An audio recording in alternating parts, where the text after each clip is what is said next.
Alright guys, welcome back to Addicted to Tinkering. Short little, I guess we call it a plea, if you will. I'm pleading with these car manufacturers to stop putting in stuff that we don't need that cost us tons and tons of money.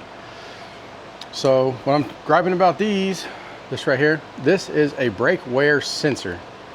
And what it does, it tells you how much brake pad you have left, I guess. Essentially, the problem is all of mine have broke. So then I have an alarm in the truck always going, your brakes are bad, but they're not. They're like almost brand new still. I'm assuming these get hit hot and fragile because they're just plastic and then they break.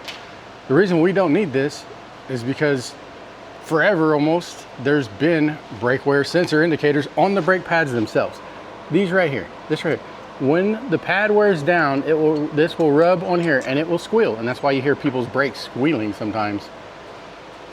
I don't need $5,000 or $10,000 electronics.